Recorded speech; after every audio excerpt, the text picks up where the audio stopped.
On March 14th, 2023, I got into the worst argument of my life.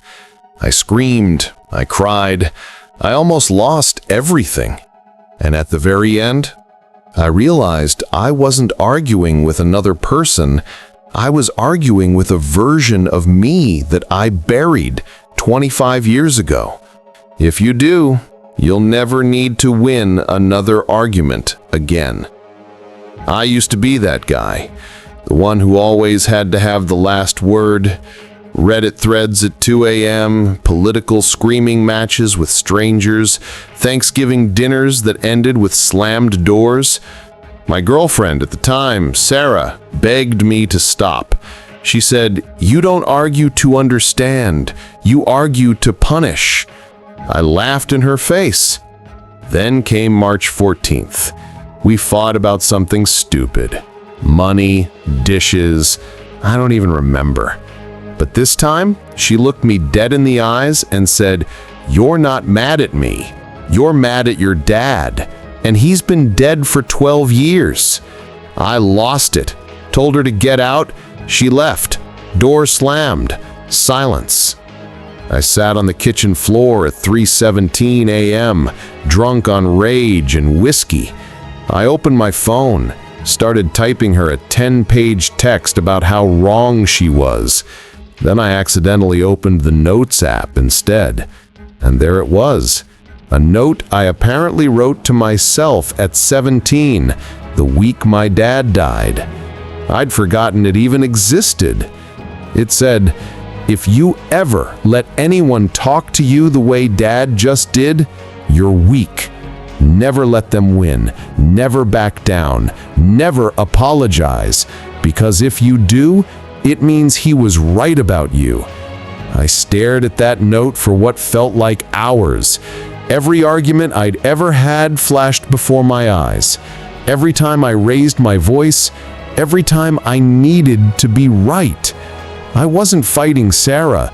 I was fighting a terrified 17-year-old kid who made a promise to a ghost.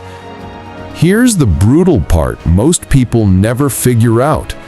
Every single person who triggers you is holding up a mirror. Your narcissistic boss, he's the part of you terrified of being irrelevant.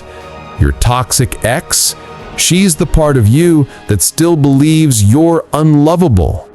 That internet stranger you just destroyed in the comments, he said the exact thing your inner voice whispers when you're alone. Psychology calls it projection. I call it emotional time travel. You're not mad at them in the present. You're mad at someone from your past, and they're just wearing a different face today.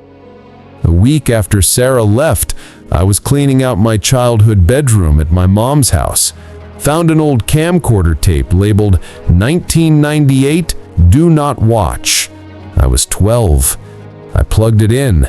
There I was, screaming at my dad exactly the same way I screamed at Sarah. Same tone, same finger pointing, same "you'll never understand." But here's the part that destroyed me. My dad wasn't even yelling back. He was just sitting there, looking defeated. And 12-year-old me kept going. I paused the tape, looked in the mirror across the room, and for the first time in my life, I didn't recognize the man staring back, because I had become exactly what I swore I'd never become. The bully I spent 25 years trying to defeat was me. So here's the secret nobody tells you. The moment you stop needing to be right, you win everything. I texted Sarah 3 words the next day. You were right. She didn't reply for 2 days. Then she sent a single voice note. Thank you for finally seeing me. We're not back together, but for the first time in years, I'm not at war. Not with her, not with anyone, because I made peace with the only person I was ever really fighting. So I'll leave you with this. Close your eyes right now. Picture the last person you argued with. Now ask yourself one question.